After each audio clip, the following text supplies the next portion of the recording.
জন্য আমাকে ধরছে, এরপর আমাকে উলঙ্গ করছে, করে আমার হাত বাঁধছে, মুখ বাঁধছে, পা বাঁধছে, আমার উপরে ছেড়া দিয়ে ভিডিও করা হয়েছে। এখানে আমাকে মারধর করছে। মারধর করার পর আমি কতবার বলছি আন্টি রে এরকম করতে না, আন্টি আমার সাথে এরকম করছে, আবার ভিডিও করা হয়েছে। আর আমাকে বলে গেছে ছুরি ওর কাছে ছিল, গিয়ার চাকু ছিল, আমাকে বলতেছে তুই যদি কারো কষ্ট তাহলে তোকে আমি মেরে ফেলবো। আমার পেটে 2 মাসের বাচ্চা ছিল, 2 মাসের বাচ্চাটা পুরো নষ্ট হয়ে গেছে। আমার একটা সন্তান ছিল আমার পেটটার মধ্যে, আমার এরকম করে আমার পুরো নষ্ট করে দিয়েছে জীবনটা। আমাকে ভিডিও করার ছুরি দেখানো হয়েছে, যদি কারো বলে দিতে আমাকে মেরে ফেলবো। আমার 2 মাসের বাচ্চাটা নষ্ট করে দিছে, তার জন্য আমার স্বামী আমাকে অনসেফ বলাইবো। আমার উপরে বিশ্বাস করবেন আপনারা, আমার উপরে সেফ বলাইবো আমার স্বামী, আমার লোকে কোনো সময় কথাই বলবো না। আমি কোনো কথা নেই, আমি আহারাটা একটা ঝাঁক না, ঘরে চুপ করে বেড়ে বেরিয়েছি। আমি যাইছি, আমার মনে হয় না যে আমি আইছি, আমি চুপচাপ ঘরে বসে রয়েছি। যদি হারা এরকম করে তাহলে মানুষ চলবো কেমনে? মায়ের পথে চলবো কেমতে? একটা তো শাস্তি দেওয়া উচিত। মায়ের বাইরে তো অনেক ইয়া লাগতেছে, নিজের মা মানে নিজের মা বাইরে তো অনেক কি শরম পায়। নিজের মার যে কত লজ্জা গেছে আল্লাহ ছাড়া কেউ জানে না। আমার মা ছাড়া এই দুনিয়া আর কেউ নাই। আমার স্বামী থাকবো কি থাকবো না এটা তো আমরা গ্যারান্টি দিতে পারতেছি না, যে যারাই যাইবো গা। আমার মা আমার লোক আর জীবন আছে, মরার আগ পর্যন্ত আমার মা আছে। আমার বাপ রিস্কা ছাড়া, আমার মা ছোট থেকে বাড়ির কাম করে আমার বড় করছে খাওয়াইয়া। আমি আর ঋণ শোধ করতে পারবো না, আমি নিজেও বলতে পারি না। আগে তো টার্গেট করে রাখছি, 3 দিন আমার লোক এই ঘটনা হয়েছে। 20 তারিখ, 21 তারিখ, 22 তারিখ, 23 তারিখে গেছি মামলা করতে। আমি আমার জামাই মানে আমার বাইরে সব বইলা দিছি। আমি মানে আমার জামাই লাগে যত শেয়ার না, আমার ভাইয়ের লাগে অত শেয়ার। আমার ভাই আমার যা বলে আমিও তা বলি, হয় যে জায়গায় কি করে আমি তা বলে আমার জায়গায় কি হয়েছে। একদিন গেছে ফার্স্ট প্রথম, একদিন গেছে রানা, তারপরে রানার লাগে একটা ছেলে গেছিল, ছেলে ভিডিও করছে, রানা আমার লাগে বাজে কাজ করছে, চিকুর মাতালে সালমান মুখ করছে, বাজে কাজ করছে।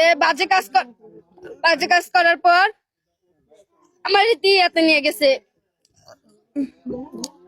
পরের দিন আইসা আবার কেটে মজিবর আইসা আমার লোকে খারাপ কাজ করছে।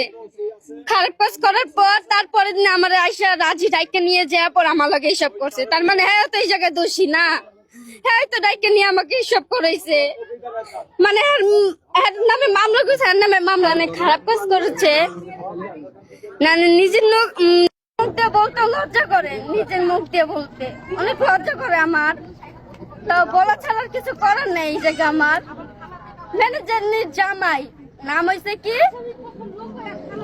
মুজিবর, হ্যাঁ পুরা এই জায়গার পুরা দোষী, হ্যাঁ মূল দোষী, হ্যাঁ এই জায়গায় বড় মাতা, হ্যাঁ বড় মাতা, হ্যাঁ হ্যাঁ রানাকে সবাইকে বলে দিয়েছে আমার সাথে এরকম হয়েছে, সবাই জানে সব।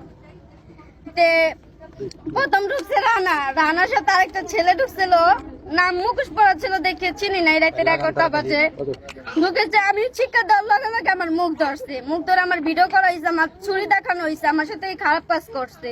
খারাপ কাজ করার পর আমাকে বলতেছে তুই যদি কারো বলিস তাহলে তোকে আমি মেরে ফেলবো, আর তোর আমার মেরে ফেলবো, তার জন্য আমি কারো বলি নাই। তারপরের দিন আইসে মজিবর, আইসা ওর বউ পাহারা দিছে, রাজি পাহারা দিছে। আর মজিবর আইসা আমার সাথে এরকম করছে। কতবার আন্টিরে ডাক দিয়েছি, জানতে আমার এত বড় ক্ষতি করতেছে, আপনি কি করতেছেন? কোনো কথাই বলে না, চুপচাপ বাইরে পাহারা দিতেছে, কে আইতেছে না আইতেছে সব বলতেছে। পরে বলছি, পরে আর বড় কত রিকোয়েস্ট করছে। আমি কই আমার কি বাঁচান এই জায়গাতে, বাঁচাইলো না আমাকে এই জায়গাতে, তার জন্য আমি কিছু বলি নাই। আমাকে ভিডিও করা হয়েছে ছিল 5 জনের 3 জন ধরছে, 2 জন ধরতে নাই, 2 জন ধরে না কেন এই জায়গাতে? 3টা বাজে ডাক দিছে যে আমি না বাইরে আমার ওখানে।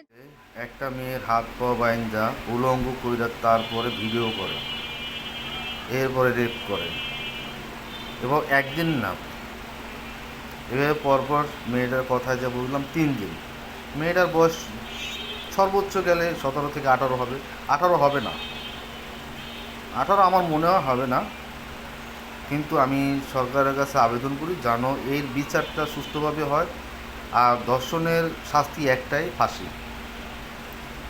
আমরা মধ্যযুগে ফিরে যেতে চাই, আমরা চাই না এই স্মার্ট দুনিয়ায় বাস করতে। আমরা যদি মধ্যযুগে ফিরে যাওয়ায় আমাদের মা বোনদের, আমাদের বাচ্চাদের যদি একটু স্বস্তি হয়, একটু ভালো থাকে, ধর্ষণের শিকার না হয় আমাদের বাচ্চাদের, তাহলে আমরা মধ্যযুগে ফিরে যেতে রাজি আছি।